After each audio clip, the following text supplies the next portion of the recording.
নমস্কার। কবিগুরু রবীন্দ্রনাথ ঠাকুরের লেখা কবিতা প্রথম পূজা। ত্রিলোকেশ্বরের মন্দির। লোকে বলে স্বয়ং বিশ্বকর্মা তার ভিতপত্তন করেছিলেন কোন মান্ধাতার আমলে।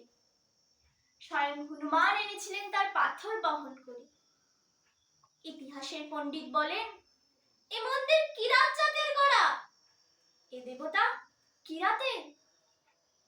একদা যখন ক্ষত্রিয় রাজা জয় করলেন দেশ, দেউলের আঙিনা পূজারীদের রক্তে গেল ভেসে। দেবতা রক্ষা পেলেন নতুন নামে, নতুন পূজা বিধির আড়ালে। হাজার বৎসরের প্রাচীন ভক্তিধারা স্রোত গেল ফিরে। কিরাত আজ অস্পৃশ্য, এ মন্দিরে তার প্রবেশ পথ। কিরাত থাকে সমাজের বাইরে, নদীর পূর্ব পারে তার পাড়া। সে ভক্ত, আজ তার মন্দির নেই, তার গান আছে। নিপুণ তার হাত, অভ্রান্ত তার দৃষ্টি। সে জানে কিভাবে পাথরের উপর পাথর বাঁধে, কিভাবে পিতলের উপর রূপোর ফুল তোলা যায়। কৃষ্ণশিলার মূর্তি গড়বার ছন্দটা কি? রাজশাসন তার নয়, অস্ত্র তার নিয়েছে কেড়ে। বেশি বাঁশের সম্মানের ব্যবহার হতে সে বঞ্চিত, বঞ্চিত যে পুঁতির বিদ্যার। ত্রিলোকেশ্বরের মন্দিরের স্বর্ণ চূড়া, পশ্চিম দিগন্তে চাই দেখা। চিনতে পারে নিজেদেরই মনের আকল্প, বহু দূরের থেকে প্রণাম করে। কার্তিক পূর্ণিমা, পূজার উৎসব। মঞ্চের ওপরে বাজছে বাঁশি, মৃদঙ্গ, করতাল। মাঠ জুড়ে কানাদের পর কানা, মাঝে মাঝে উঠেছে ধ্বজা। পথে দুই ধারে ব্যাপারীদের পসরা, তামার পাত্র, রূপোর অলংকার, দেবমূর্তির পট, রেশমের কাপড়। ছেলেদের খেলার জন্য কাঠের ডমরু, মাটির পুতুল, পাতার বাঁশি। অর্ঘ্যের উপকরণ ফল, মালা, ধূপ, বাতি, ঘরা ঘরা তীর্থ বাড়ি। বাজিকর তারস্বরে প্রলাপ বাক্যে দেখাচ্ছে বাজি। কথক পড়ছে রামায়ণ কথা। উজ্জ্বল বেশে সশস্ত্র প্রহরী ঘুরে বেড়ায় ঘোড়ায় চড়ে। রাজা মাত্র হাতির ওপর হাও দেয়, সম্মুখে বেজে চলেছে শিঙ্গা। কিংখাবে ঢাকা পালকিতে ধনী ঘরের গৃহিণী, আগে পিছে কিঙ্করের দল। সন্ন্যাসী ভিড় পঞ্চবটের তলায়, নগ্ন জটাধারী ছাই মাখা। মেয়েরা পায়ের কাছে ভোগ রেখে যায়, ফল, দুধ, মিষ্টান্ন, ঘি, আটক তণ্ডু। থেকে থেকে আকাশে উঠছে চিৎকার ধ্বনি, জয় ত্রিলোকেশ্বরের জয়। কালাশ বিষভ লগ্নে রাজার প্রথম পূজা। স্বয়ং আসবেন মহারাজা রাজহস্তিতে চড়ে। তার আগমন পথে দুই ধারে সারি সারি কলার গাছের ফুলের মালা। মঙ্গল ঘটে আম্রপল্লব, আর ক্ষণে ক্ষণে পথের ধুলায় সেচন করছে গন্ধ বাড়ি। শুক্ল ত্রয়োদশীর রাত, মন্দিরের প্রথম প্রহরের শঙ্খ ঘণ্টা ফেরি পথে থেমেছে। আর চাঁদের উপর একটা ঘোলা আবরণ।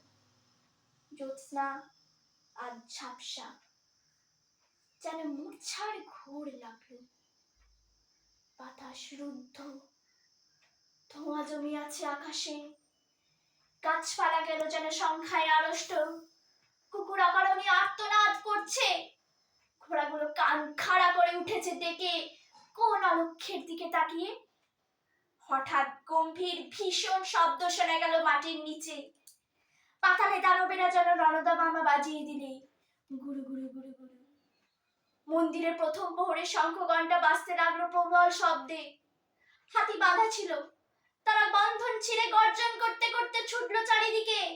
যেন ঘূর্ণিঝড়ের মেঘ, তুফান উঠলো মাটিতে। ছুটলো উট, মহিষ, গরু, ছাগল, ভেড়া ঊর্ধ্বশ্বাসে পালে পালে। হাজার হাজার দিশাহারা লোক ঊর্ধ্বশ্বাসে ছুটে বেড়ায়, চোখে তাদের ধাঁধা লাগে। আত্মপরের ভেদ হারিয়ে কে কাকে দেয় দোলে। মাটি ফেটে ফেটে ওঠে ধোঁয়া, ওঠে গরম জল। ভীম সরোবরের দিকে বালির নিচে গেল শুষে। মন্দিরের চূড়ায় বাঁধা বড় ঘন্টা দুলতে দুলতে বাজতে লাগলো। ঢং ঢং। আচমকা একটা ধ্বনি থামলো, একটা ভেঙে পড়ার শব্দে। পৃথিবী যখন স্তব্ধ হলো, পূর্ণ প্রায় চাঁদ তখন হেলেছে পশ্চিমের দিকে। আকাশে উঠছে জ্বলে ওঠা কানাতগুলোর ধোয়ার কুণ্ডলী। জ্যোৎস্নাকে যেন অজগর সাপে জড়িয়েছে।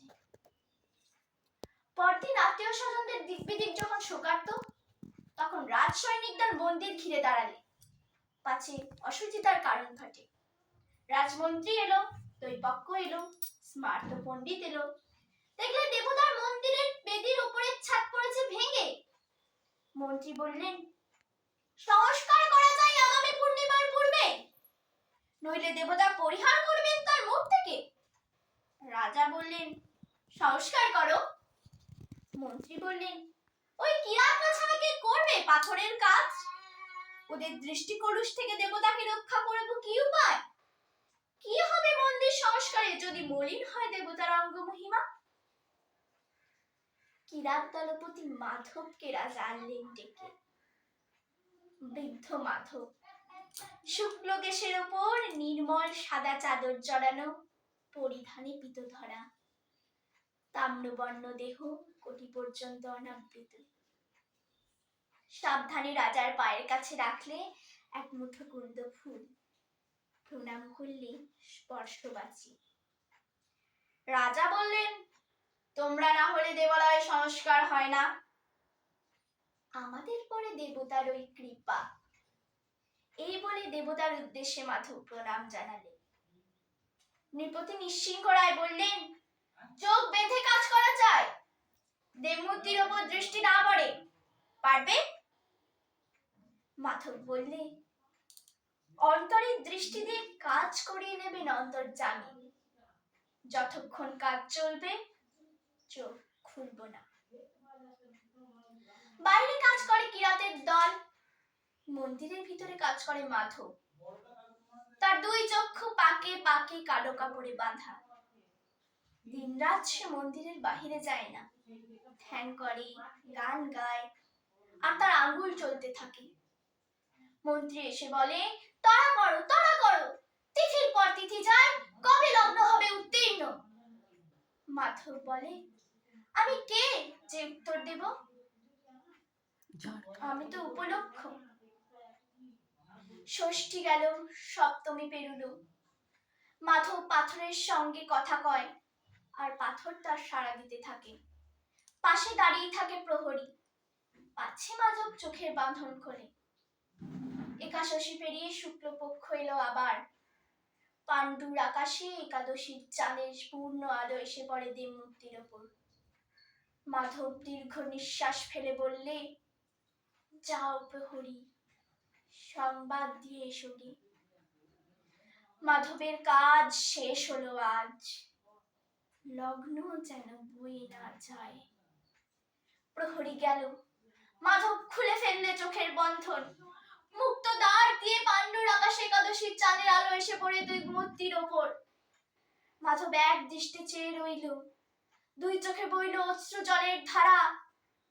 আজ হাজার বৎসরের খোদিত দেখা, দেবতার সঙ্গে ভক্তের। রাজা প্রবেশ করলেন মন্দিরে, তখন মাধবের মাথা নত বেদিতে। রাজার তলোয়ারের মুহূর্তে ছিন্ন হলো সেই মাথা। দেবতার পায়ে এই প্রথম পূজা, এই শেষ প্রণাম। নমস্কার।